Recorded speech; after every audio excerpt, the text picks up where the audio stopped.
안녕하세요. 내정 스팅 채널 가족입니다. 김찬규입니다. 펴줘서 오늘 이렇게 가을 밤에 뵙게 됐습니다. 그래서 노래를 아주 젊은이들 노래를 하나 들었더니 좀 당황하시는 분도 계시는 것 같습니다. "나 가을 타나 봐."라는 제목입니다. 재밌죠? 어떻든 이 저녁에 우리가 건강에 유익한 그런 저녁 되시면 좋겠습니다. 한 박사님 바로 모시겠습니다. 네.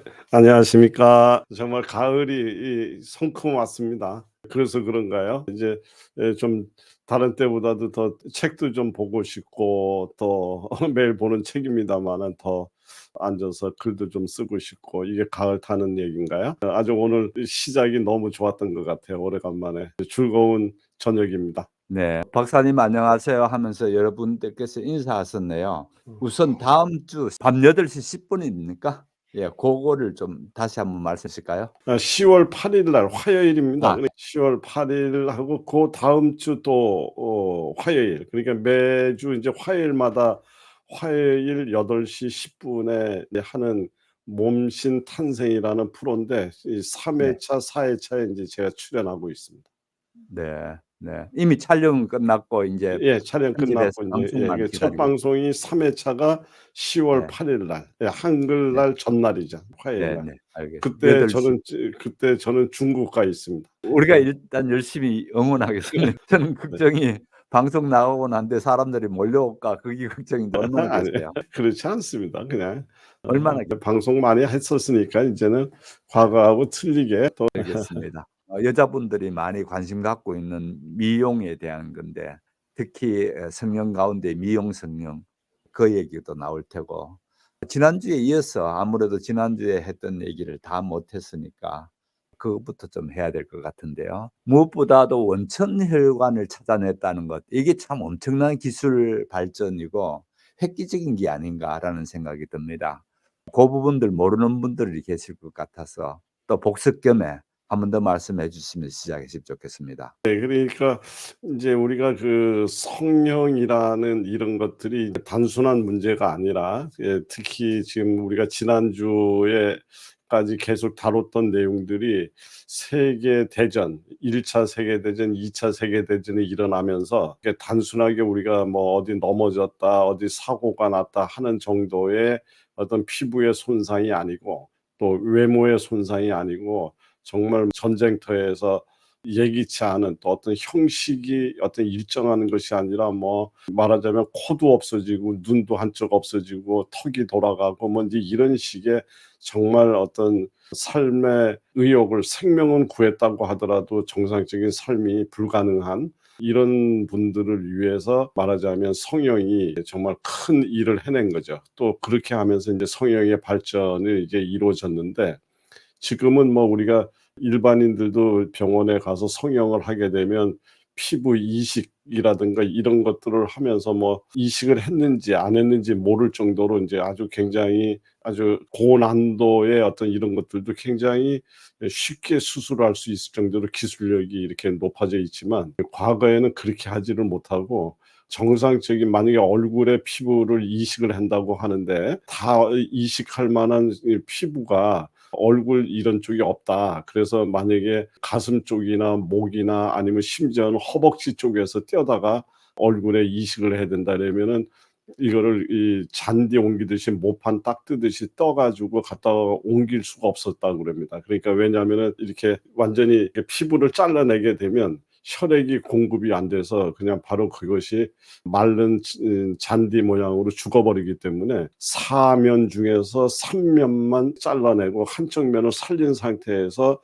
나머지 이 피부를 이렇게 더 성장시켜서 또 다음 단계로 옮겨가고 하면서 또 경우에 따라서는 여기 만약에 목 부위에서 얼굴을 연결한다면 여기서 쭉 늘려서 갖다가 붙이고 뭐 이렇게 하다 나니까 일단 어떤 성형 자체의 목적을 두고 있었지만 성형 수술을 하고 있는 이 과정에서도 굉장히 아주 완벽하게 기형에 가까운 이런 형태의 중간 과정을 거쳐서 가야 되는 이런 아주 어려운 수술이 인제 진행이 됐었다고 얘기를 하는데, 그런데 인제 지금과 같은 수술이 가능하게 된 것은 뭐냐면 혈관을 연구를 이렇게 많이 하다 나니까 피부를 연구를 많이 하다 나니까 피부에 깔려져 있는 여러 가지 혈관 중에 이 원천 혈관, 그러니까 이 혈관에 가느다란 혈관, 이 여기에 혈액을 공급하고 있는, 말하자면 주혈관이죠. 이 주혈관이 있고 그 혈관에서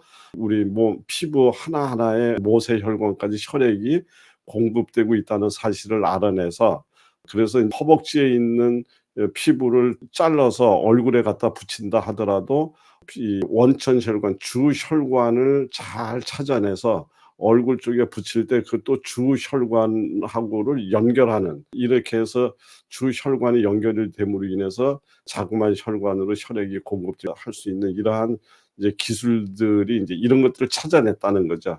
그래 찾아냈다는 것이 지금 방금 전에 이야기하셨던 원천 혈관이라는 이야기고요. 그 바로 원천 혈관을 찾아냈기 때문에 지금 현대에 우리가 성형 수술이라고 하는 이러한 수술에서 과거와 같은 그런 아주 힘든 과정을 거치지 않고서도 많은 어떤 성형 수술을 할 수 있는 이런 아주 획기적인 기술이 이제 발견이 된 거죠. 그래서 이제 지난주까지는 그 어려웠던 이야기를 했던 거고, 이제 오늘의 이야기는 드디어 원천 혈관을 찾아내서 성형의 이 아주 전성기를 맞이하는 이제 이런 시대로 들어가고 있다, 이제 이런 얘기가 되는데, 이제 그러한 일이 있기까지는 또 역시 항상 그랬듯이 그런 것들을 찾아냈던 의사들이 있었던 것 같습니다. 이 의사는 굉장히 세계 대전이 일어나기 전에, 훨씬 전에 1894년 그러니까 1900년대 초에 생활을 했던, 그때 이제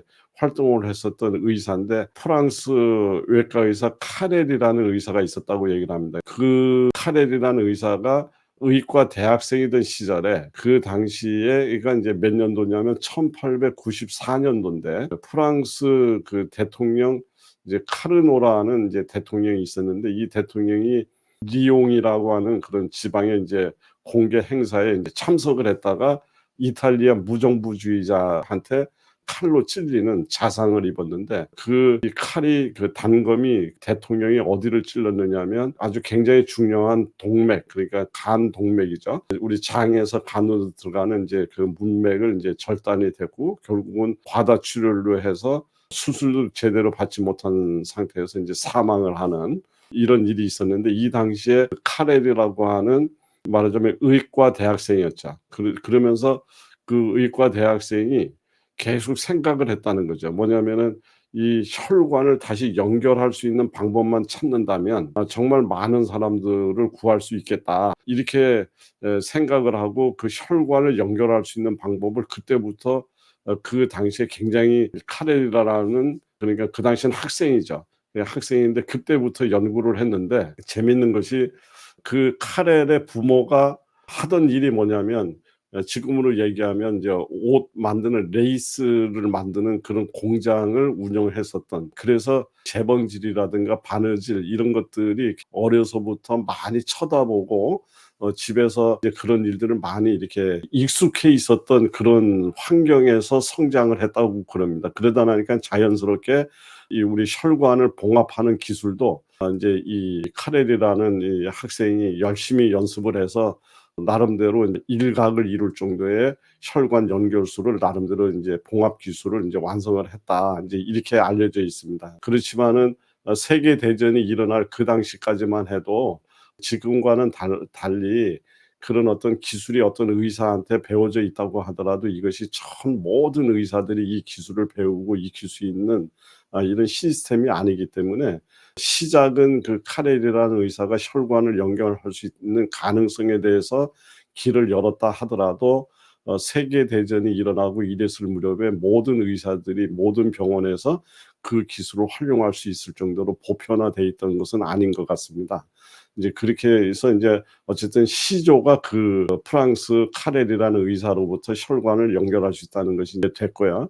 그러던 것이 20세기 지금 현대에 들어와서 뭐가 이제 발견이 됐냐면, 우리 현미경, 이렇게 확대해서 볼 수 있는 수술 현미경이 등장하면서 아주 그 미세한 혈관을 전보다도 훨씬 더 잘 이렇게 보고 아주 상세하게 이렇게 관찰할 수 있게 되면서 혈관을 연결하는 기술이 아주 뭐 눈부시게 발전을 했다, 이제 이렇게 이야기가 되고 있습니다. 그래서 지금 현재 뭐 심장 혈관서부터 시작해서 성형외과 의사들 이런 사람들이 과거에는 상상도 못했던 일들을 지금 현재는 정말 아주 누구나 다 쉽게 할 수 있을 정도로 인제 보편화된 기술이다 이렇게 알려져 있는데, 이렇게 되기까지 바로 그 원천 혈관이라는 것이 있다는 것을 알아냄으로 인해서 이런 것들이 다 가능했다 이렇게 이해하시면 될 것 같습니다.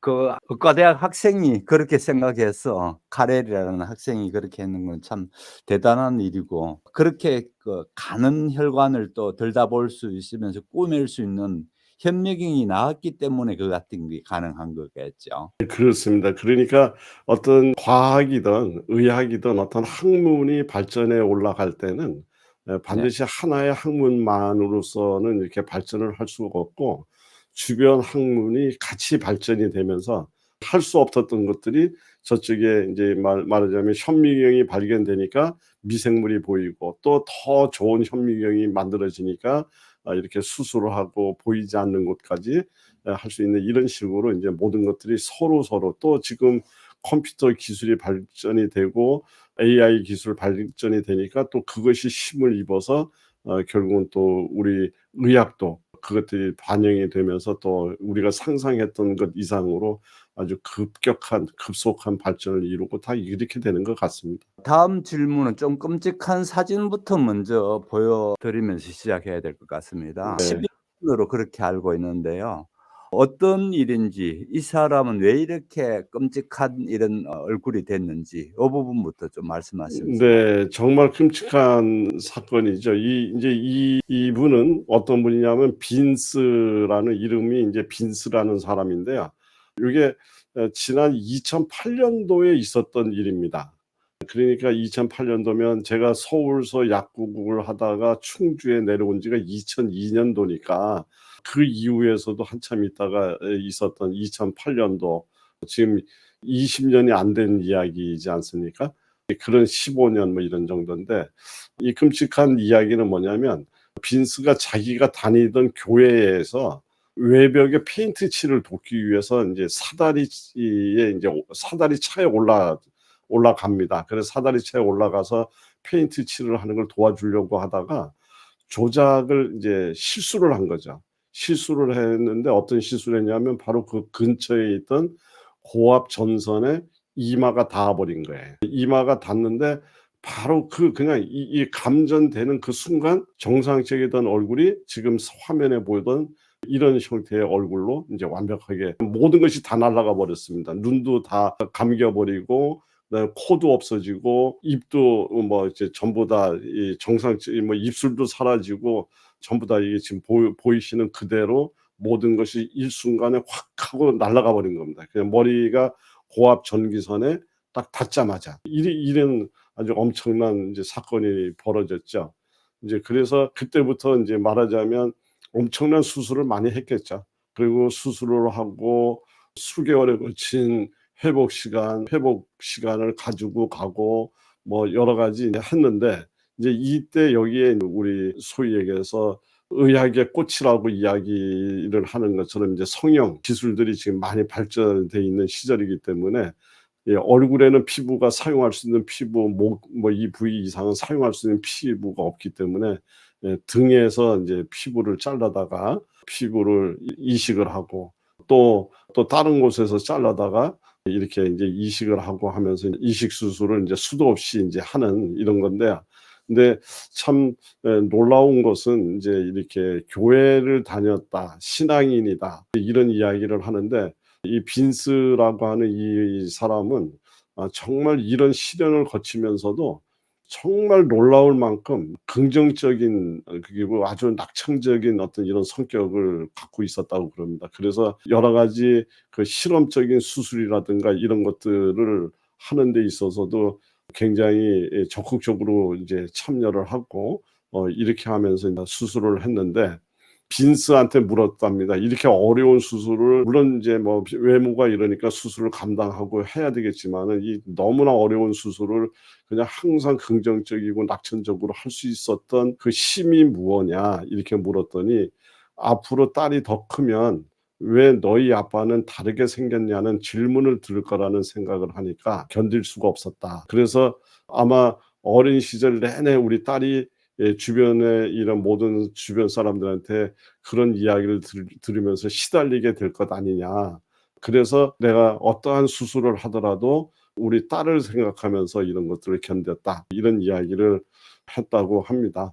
네. 그러다가 결국은 인제 그 안면의 피부를 공여할 수 있는, 인제 여기서 공여라고 하는 것은 우리 심장 이식 수술을 하고 이렇게 공여 피부 이 우리 사망자가 피부를 공여하자 피부뿐만 아니라 장기를 이렇게 기증하지 않습니까? 이렇듯이 이 빈스 역시 안면 공여자가 나왔다는 소식을 듣자마자 수술을 인제 받은 걸로 되어 있습니다. 장장 약 17시간 정도라고 얘기를 하는데 17시간 18시간 그냥 하루에 가까운 시간에 수술을 받았고요. 이때 참여했던 의사가 30명 이상 참여한 대수술이었다라고 이야기를 합니다. 그래서 결과론적으로는 지금 그 옆에 보이는 이제 사진이 나오는데 이렇게까지 회복을 시켜 놓은 거예요. 네. 그래서 그런데 지금 눈도 들어와 있고 다 들어와 있는데 안타깝게도 시력은 회복할 수 없었다고 그럽니다. 그래서 지금 눈의 모양은 있어도 인제 시력은 없는 상태고요. 그리고 그 이후에 청각이라든가 후각이라든가 이런 것들이 다 회복이 돼서 전화도 통화할 수 있고 냄새도 맡을 수 있고 인제 이런 상황까지 회복이 됐다라고 얘기를 합니다. 그래서 지금 보여지는 사진이 수술 후에 이 딸과 같이 장면의 사진이죠. 많은 사람들한테 감동을 줬던 이런 사진으로 인제 알려져 있습니다. 수술 후에 첫 대면하는 게 아마 미국의 여러 방송에 나간 거를 봤거든요. 그렇게 네. 그러니까 미국의 뿐만 아니고 세계 최초의 전면 안면 수술이기 때문에 그렇게 언론에 그걸 주목을 받은 걸로 알고 있습니다. 그다음에도 보면은 이분이 또 나무 밑에서 이렇게 서서 찍었는 사진이 또 있더라고요. 그것도 한번 보여 드릴게요. 요렇게 되어 있죠. 한쪽 네. 눈은 회복이 완전히 덜 됐지만은 그래도 이렇게 사람 모양이 한 게 그래도 괜찮은 것 같습니다. 네. 이런 것들을 보면서 정말 의학의 어떤 감사함, 의학의 발전에 우리가 지금 얼마나 많은 건강과 어떤 이런 것들을 이렇게 지켜낼 수 있는가 이런 것들에 대해서 정말 감사하죠. 이런 감사하고 감동스럽고 그렇습니다. 네. 그다음에 가필드가 총격을 당한 지 100 년까지나 흐른 이후에 1981년 3월 30 일에 또 미국에서 로널드 레이건 대통령이 피격 사건을 당했는데요. 그건 다른 세기의 다른 대통령의 사건이지만 가필드보다 훨씬 위험한 상황인데도 불구하고 레이건은 아시다시피 거뜬하게 살아 계시고 인제 이렇게 되는 건데요. 고 좀 말씀해 주시죠. 네, 인제 그렇습니다. 이게 인제 지금 인제 방금 전에 빈스 이야기를 보면서 그 현대의 의학, 특히 외과적 그 치료의 능력이 이만큼 발전됐다는 이야기를 인제 했습니다. 그래서 우리가 이런 내용들에 너무 감사하고 그러한 시절에 살고 있는 걸 또 감사하게 여기는데 이제 이 우리 앞에서 이 나누었던 이야기를 잠시 되돌려보는 의미에서 이렇게 보면 가필드가 인제 총격을 당해서 결국은 79일 만에 염증이라든가 이런 것들이 그 당시에 처치를 올바로 하지 못해서 이제 사망을 했지 않습니까? 그런데 지금 그로부터 100년 정도가 흘렀는 1981년 우리도 잘 알고 있는 레이건 대통령이 이렇게 소위 또 인제 마찬가지로 피격 사건을 인제 만났죠. 그랬는데 그때 다친 정도로 얘기를 하면 가필드보다 레이건 대통령이 훨씬 더 심한 이 상태의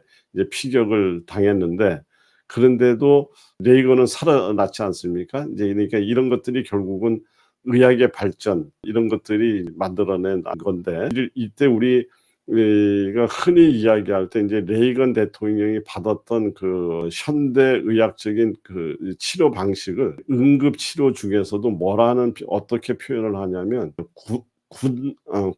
군진의학이라고 해서요. 이게 독특한 용어인데요. 군인들이 전투에서 정말 시시각각 아주 뭐 시초를 다투는 분초를 다투는 이런 상황에서 어떻게 어떠한 기준 하에서 환자를 다루고 다시 얘기하면 총상을 입거나 자상을 입었거나 이런 어떤 환자를 다룰 때 어떻게 다뤄야 생명을 구할 수 있다. 이런 어떤 그 응급처치의 기준을 세워서 그거에 따라서 치료해 나가는 방식을 지금은 응급의학 이렇게 표현하는데, 그거의 배경에는 군진의학이라고 하는 이제 이런 의학이 뒤에 받쳐져 있다고 얘기를 합니다. 근데 이 군진의학이라고 하는 것은 시작점도 또 전쟁터에서 나온 거기 때문에, 가장 먼저 이런 말을 만들어낸 게 언제냐면 나폴레옹 시절에 나폴레옹의 그 수석 외과 의사 라레라는 의사가 있었는데, 이 의사가 전쟁에서 그 부상자를 빠르게 치료해야 된다, 이 신념을 아주 강하게 가지고 지금 오늘날에까지도 쓰여지는 하나의 응급 환자를 어떻게 다뤄라 하는 이러한 절차와 인식을 이제 확립한 그런 인물로 꼽힌다고 그럽니다. 그래서 1793년대라 그럽니다. 나폴레옹이 활동할 때, 그때 라레는 지금으로 얘기하면 이제 구급차죠.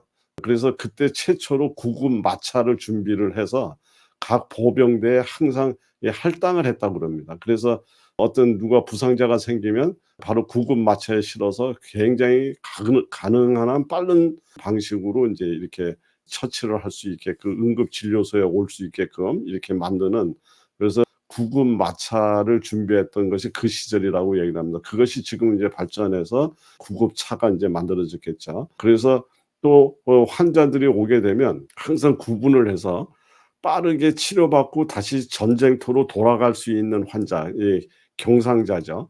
또 부상 정도가 너무 심각을 하지만 생존할 가능성이 있다, 요런 환자를 또 구분을 하고, 또 사망이 거진 확실한 환자, 이렇게 해서 여러 가지 이제 이렇게 등급별로 구분하는 그런 체계도 바로 그 당시에 만들어졌고요. 그런데 이제 너무나 중요한 거는, 그 당시에는 계급에 전혀 관계없이 부상의 정도에 의해서 가장 심각한 환자부터 치료를 먼저 받아야 된다는 그런 원칙을 이렇게 세웠다, 이렇게 됩니다. 이제 그런 원칙과 윤리적인 어떤 이 원칙이 1790년대 소위 나폴레옹 시절에 만들어진 것이, 지금도 현대도 응급의학에서 이런 원칙을 이렇게 가진 준수하고 있는 걸로 이렇게 이야기되고 있습니다. 그때부터도 상당히 그런 부분에 인명에 대한 어떤 동등성이 역시 프랑스답게 그렇게 잘했네요. 그런데 그런 것 같습니다. 저는 그 1차 세계대전 책을 읽으면서 세계대전 중에 군인들이 이용하는 일종의 위안부죠. 네. 그것도 보면 사병용이 있고 장교용이 따로 있고 해 놓더라고요. 그래서 '와 이것까지도 장교용 따로 하나.' 이런 생각을 했는데요. 그런 거는 좋은 그거였네요. 좀 전에 말씀하신 빈스 얘기, 또 레이건 대통령 얘기, 모두가 참 매우 감동적인 얘기들이고 좋은 의학의 그 결과라고 그렇게 보여지는데요. 그같이 인제 계속해서 외과 의사들의 어떤 실력도 그렇게 발전되면서 또 마찬가지로 성형 분야도 그렇게 계속 발전될 걸로 생각되는지 어떻습니까? 성형 분야는요.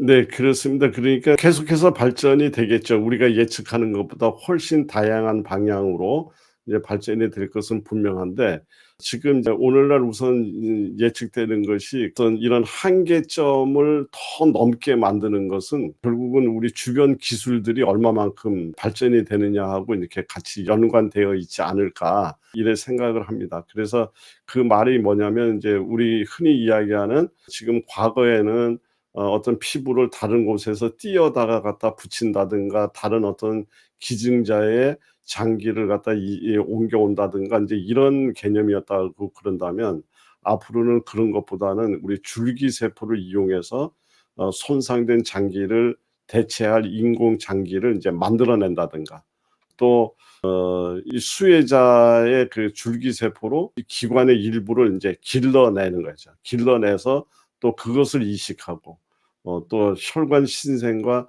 또 체내에서 어떤 융합하고, 뭐 인제 이런 기술들이 사실은 지금 이미 등장하고 있죠.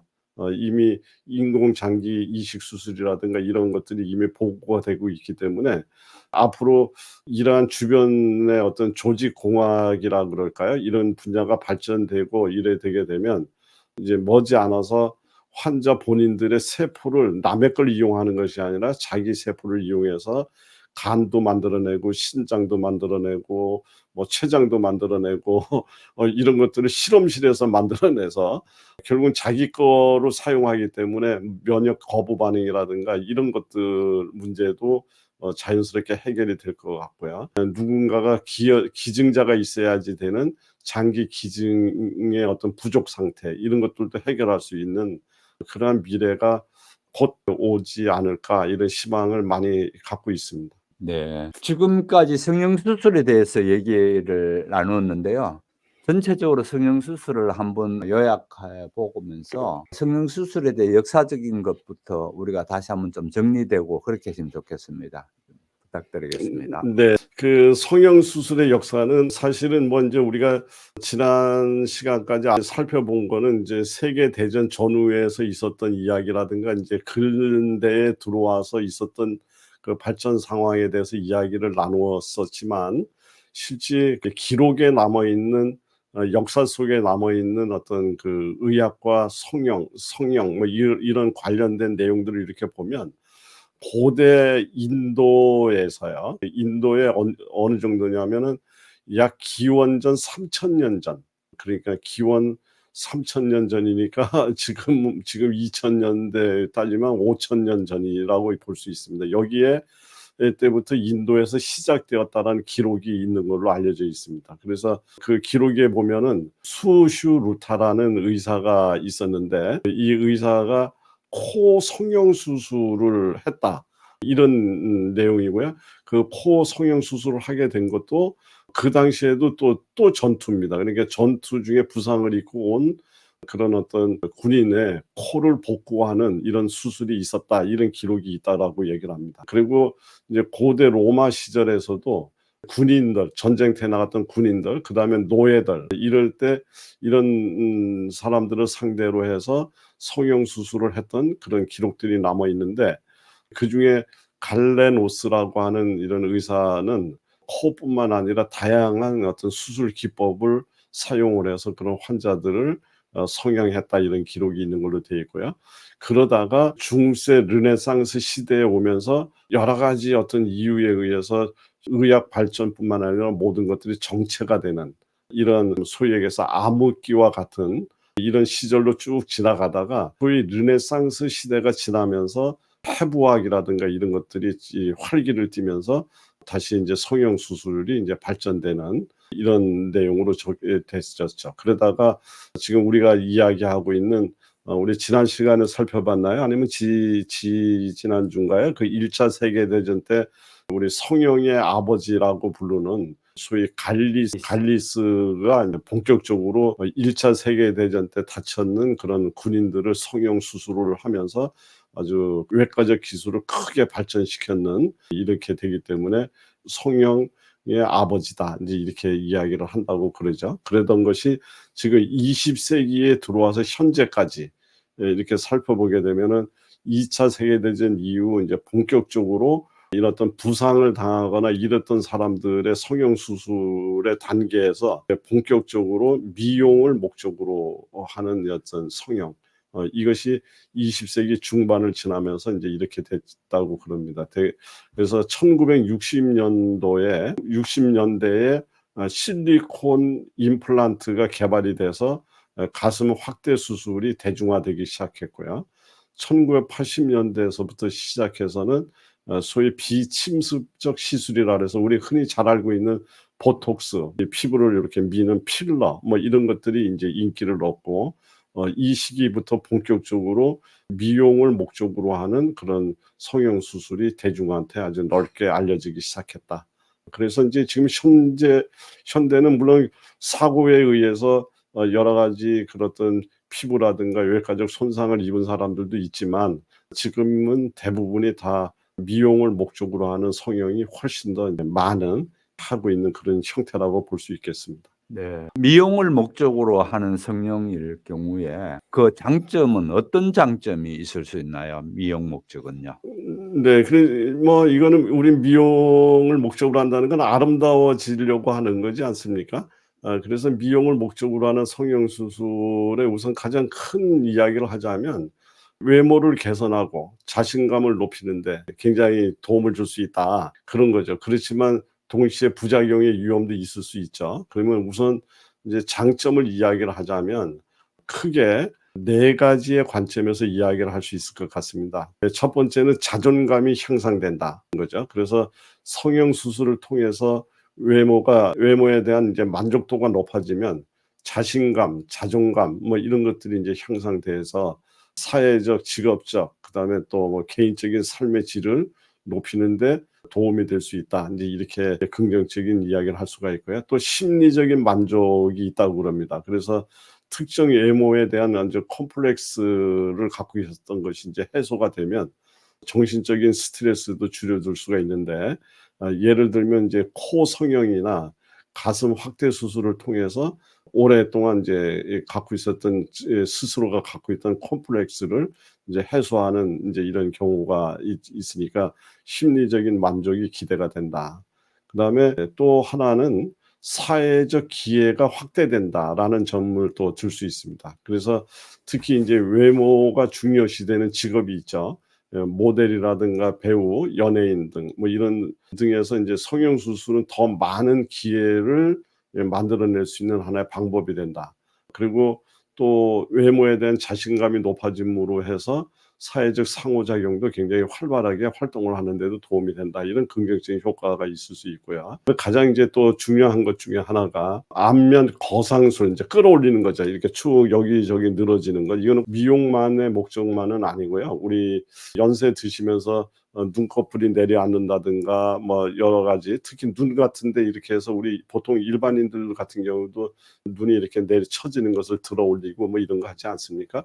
이거는 이제 안면 거상술이라고 얘기를 하고요. 그리고 또 앞에서 이야기 드렸던 보톡스나 필러 같은 이런 것을 해서 노화의 징후를 줄여서 젊음을 유지하고 젊은 기분을 들게 만드는, 이래서 소위 얘기해서 외모에 대한 만족도를 높이고 그것이 결국 삶의 질을 향상시킬 수 있다. 인제 이런 어떤 긍정적인 효과가 있는 걸로 평가되고 있습니다. 네. 지금까지 말씀하시는 걸로 봐서 장점을 주로 인제 말씀하셨는데요.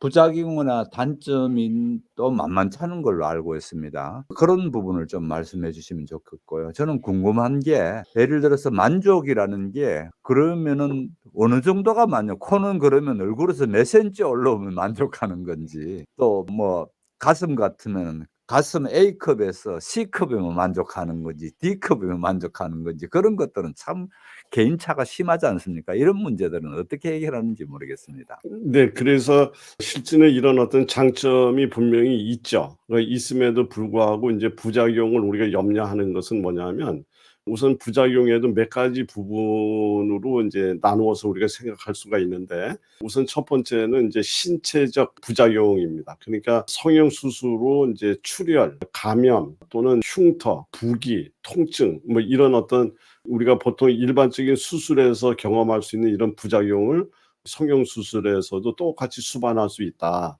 인제 이런 거고요. 또 체내의 이물질, 소위 실리콘 임플란트 뭐 이런 것들을 사용했을 경우에 그것으로 인해서 알레르기 반응이 일어난다든가 또 이물질 거부 반응으로 인해서 염증이 일어난다든가 인제 이런 어떤 신체적 부작용이 인제 가장 염려가 되는 부작용이고요. 그다음에 심리적 부작용이 있습니다. 그러니까 수술 결과에 만족하지 못하는 거예요. 지금 방금 전에 말씀하신 것처럼 나는 이 코가 최소한도 요 정도쯤 되기를 바랐는데 수술 결과를 딱 보니까 고거만큼 높게 나오지 않았거나 아니면 그것보다 조금 더 크게 나왔다든가 하는 어떤 이런 것들 때문에 수술 결과에 만족하지 못할 경우가 또 의외로 많다고 그럽니다. 그리고 이제 그런 것들이 연관이 돼서 우울증이라든가 불안, 그다음에 후회 막급하다 하는 뭐 이런 심리적 문제가 발생될 수 있는 그런 또 부작용이 있고요. 그래서 실지가 많은 사람들이 성형 수술 후에 만족하는 사람들보다도 그 불만족에 대한 이런 것들이 굉장히 오랫동안 이렇게 지속이 돼서 결국은 그것을 또 해결하려고 반복적인 어떤 성형 수술로 이어지는 이런 사례가 종종 있다라고 얘기를 합니다. 그런 어떤 이제 부작용이 또 있고요. 또 역시 인제 비용의 문제가 또 큰 경제적 부담을 가중시킬 수 있는 부분이라고 이야기를 할 수가 있겠죠. 그리고 인제 또 이런 수술이라는 것이 한 번 이렇게 딱 하고서 끝나면 괜찮은데 그 이외에도 인제 복합적인 어떤 수술이라든가 추가적으로 또 시술이 필요한 경우 뭐 이런 등등 해서 처음에 예상했던 비용보다 훨씬 더 추가 비용이 발생되는 이런 것들이 인제 또 문제가 될 수 있다라고 얘기를 합니다. 그리고 이제 성형 수술은 이제 모든 환자한테 동일한 결과를 보장하지 않는다. 그러니까 결과가 예측 불가능하다 이런 뜻이죠. 개인의 피부 상태, 체질, 회복력 이런 거에 따라서 결과가 다르게 나올 수 있기 때문에 또 예상치 못한 변형이 생겨 버린다든가 불균형이 발생할 수 있고 이런 어떤 문제를 항상 내포하고 있다. 그리고 의존성이라고 그래서요. 일부 사람들은 성형 수술에 의존하게 돼서 계속 그냥 말하자면 중독이 되는 거죠. 반복적인 수술을 통해서 그래야만이 만족을 느끼게 되는 인제 이런 그러기 때문에 심리적인 문제로도 이어지고 과도한 수술로 인해서 신체적, 경제적 이런 피해가 커지는 이런 문제가 되고요. 또 운이 나쁜 경우에 인제 합병증이 발생돼서 여러 가지를 더 고통스럽게 만드는 경우가 있는데 가장 흔한 경우 중에 하나가 유방 임플란트를 했을 경우에 시간이 지나면서 인제 파열되거나 변형이 돼서 유방의 모양이 이렇게 찌그러진다든가 인제 이런 경우에 인제 또 추가로 또 수술을 하거나 또 염증의 문제로 또 고생하는 이런 경우가 있다고 그럽니다. 그래서 미용의 목적으로 하는 이제 성형 수술은 외모를 개선하고 삶의 질을 향상시키는 데 긍정적인 영향을 미칠 수 있지만 수술의 위험성 또 지금까지 이야기 드렸던 부작용 이런 것 때문에 정말 신중히 고려해야 된다. 이렇게 이야기 드릴 수가 있고요. 그래서 수술을 결정하기 전에 충분히 한 상담, 그다음에 충분한 정보, 그리고 자신한테 적합한지 뭐 이런 등등을 정말 잘 심사숙고해서 가능한 한 부작용을 최소화하고 꼭 필요하다고 생각되는 것만 성형하는 이런 쪽이 좀 지혜로운 선택이 아닐까 이렇게 생각을 합니다. 좀 전에 말씀하실 때에 미용 목적으로 인제 성형했을 때 심리적, 사회적 뭐 여러 가지 요인들을 말씀해 주셨는데요. 특히 성형 중독이 인제 문제될 수 있을 것 같습니다. 그런 성형 중독 또는 바디 포믹스 장애 음. BDD라고 하는군요. 네네. 이런 것들이 연관된다고 하는데 이런 장애들이 일어나는 이유가 뭔지요? 네. 지금 앞에서 부작용 사례에서도 이야기 드렸던 것처럼요. 이제 심리적 요인이 인제 문제가 되는 거죠. 뭐냐면 자존감의 문제, 그러니까 자아 존중감이 낮거나 외모에 불만이 인제 심한 경우에 성형 수술을 통해서 뭔가 자신감을 회복하려는 시도를 할 수가 있죠. 그런데 인제 문제는 뭐냐면 이게 한 번 수술로 만족하지 못하고 반복적인 수술을 통해서 더 나은 외모를 추구하려고 하는 그런 경향이 자꾸 생긴다는 거예요, 한 번 이제 시작하고 나면요. 그러면서 인제 자꾸 문제가 되는데 여기서 바디 디스모픽 장애라고 하는 BD라고 하는 장애가 있는데 이건 뭐냐면 자신이 외모적으로 결함이 있다고 느끼는 심리적 장애를 뜻하는 말인데요. 자신의 외모가 뭔가가 문제가 있다라고 인제 자꾸 심리적으로 느끼는 거예요. 인제 이런데 실제로 그렇지 않다라고 하더라도 거울 속에 인제 자신의 모습을 자꾸 쳐다보면서 '아 저기가 좀 저게 쪼금 요렇게 됐으면 어떨까? 저렇게 됐으면 어떨까?' 하면서 자기 모습을 자꾸 결함이 있는 상태로 쳐다보는, 그래서 왜곡되게 인식하는 바디 디스모픽 장애라고 이렇게 부르는데 인제 이렇게 되게 되면 끊임없이 성형 수술을 통해서 외모를 개선하려고 하는 충동을 느낄 수가 있는데 이게 인제 한 번 성형 수술을 하시고 오신 분이 이렇게 보면은 인제 또 뭔가가 이것 때문에 균형이 안 맞나 해서 또 그것이 쳐다보이고 해 갖고 결국은 대부분이 이렇게 BDD 장애로 이렇게 연결되는 경우가 인제 흔하게 있다고 그럽니다. 인제 이런 것들이 염려가 되는 거고요. 또 외모에 대한 강박. 현대 사회는 인제 특히 미디어 인제 우리 뭐 미디어 시대라고 그러지 않습니까?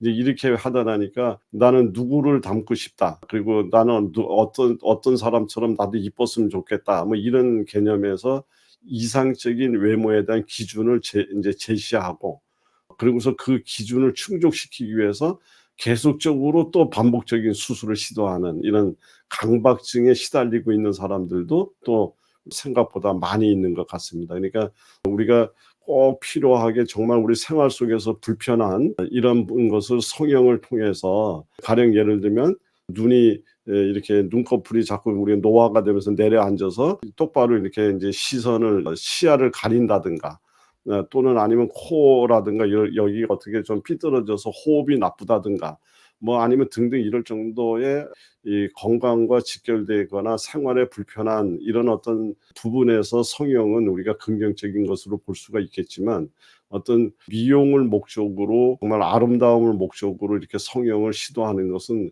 정말 심사숙고를 해서 조심하지 않으면 이게 절대 나는 안 그럴 것 같다 이렇게 생각하지만 많은 분들이 반복적인 성형, 디스모픽 장애라고 얘기하는 이렇게 자꾸 스스로 결함이 있다라고 생각하고 끊임없이 성형 수술을 시도하려고 하는 이런 충동을 느끼는 이런 사례가 많다고 얘기를 합니다. 그런 부분에서 우리가 잘 지혜롭게 대처해야 되지 않을까 이렇게 생각을 합니다. 네. 지금 스원턴 님이 주신 글인데요. 글 내용이 이겁니다.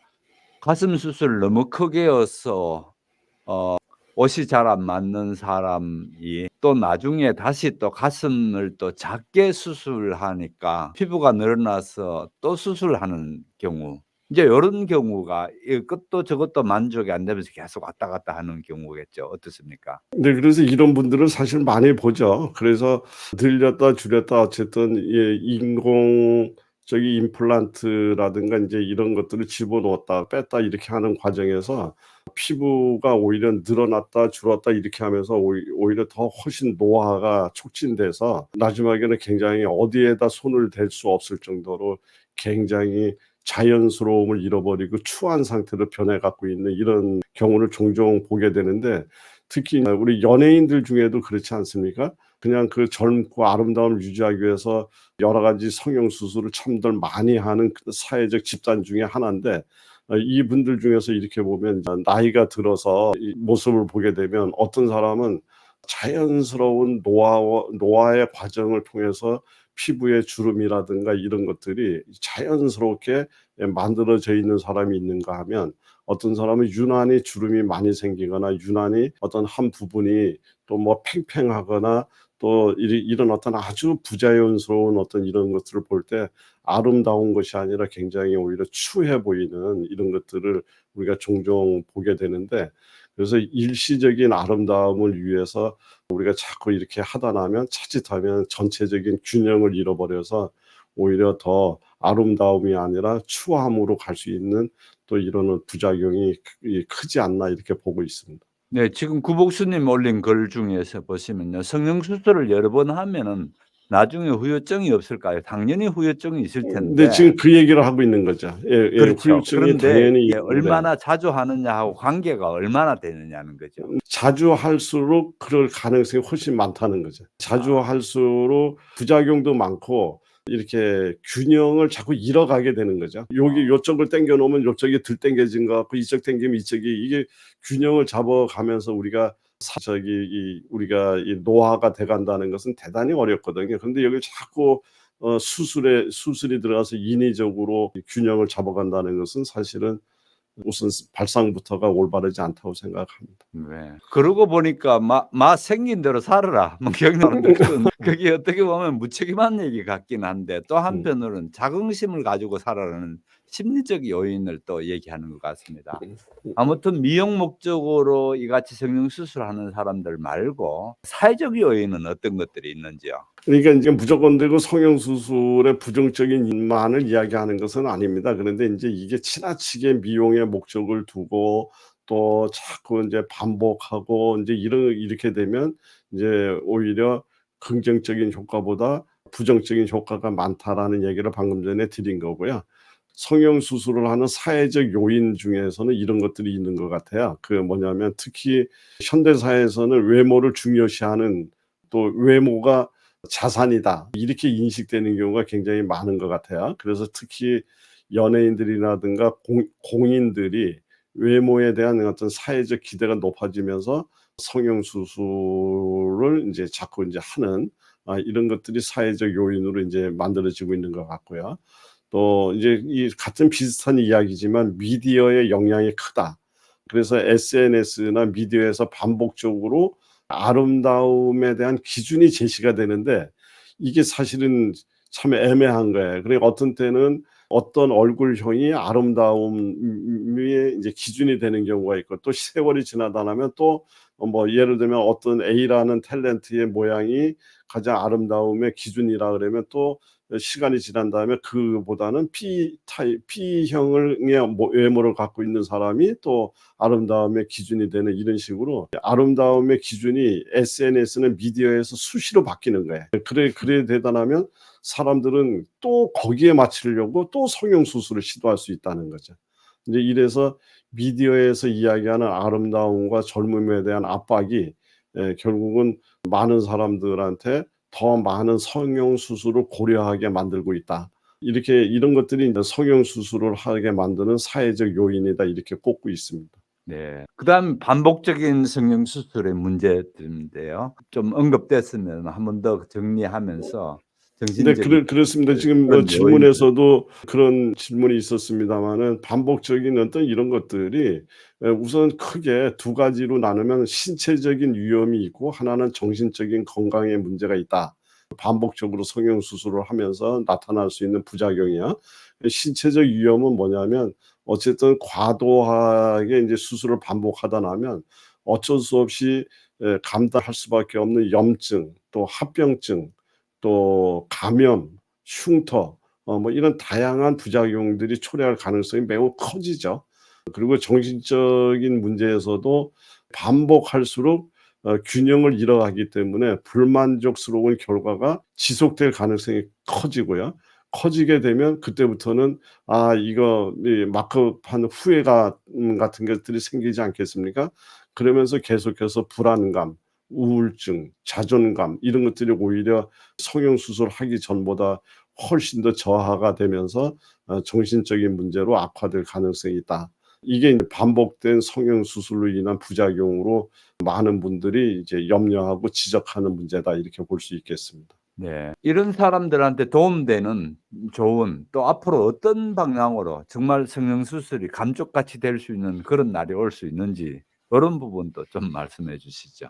그래서 물론 이제 저 인제 이 부분은 성형외과 의사분들이 전문가죠. 그래서 성형외과 의사분들이 다 잘하시고 계시겠지만 분명히 인제 환자의 심리 상태를 좀 충분히 이해하고 반복적인 성형 수술이 필요하지 않다고 판단될 경우에는 적절한 정말 상담을 통해서 과도한 수술, 반복된 수술을 예방하게끔 이렇게 유도해 주는 것이 중요하다. 이렇게 많은 분들이 지적하고 있습니다. 그리고 또 심리 상담사라든가 이제 이런 분들의 상담을 통해서 환자라기보다도 성형 수술을 하고 있는 이런 분들한테 성형 수술을 원하는 사람들한테 그 외모에 대한 그 강박증 이런 것들을 이제 좀 벗어나도록 자연스러움의 중요성이라든가 이런 것들을 이제 이해시키고 공감하게 만드는 이런 상담력도 필요하다라고 이제 이야기를 합니다. 그러니까 결국은 전문가들의 도움이 많이 필요한 분야다 이렇게 볼 수 있고요. 이제 네, 그렇게 생각을 하고 있습니다. 그러면 미래의 기술적인 발전, 성형 수술은 어느 정도까지 될 수 있는지요? 네, 그래서 이 앞에서도 미래의 어떤 기대치에 대해서 이야기를 잠깐 드렸었지만은 인제 이 미래의 성형 수술은 결국은 기술, 여타 주변의 어떤 기술들의 발전과 함께 성형 수술도 함께 발전해 갈 거다. 이렇게 생각이 듭니다. 그래서 단순히 외모를 개선하는 이런 상황을 넘어서 성형 수술 환자의 아주 전반적인 웰빙을 증진하는 그런 방향으로 더 발전해 갈 거다. 이렇게 생각이 되고요.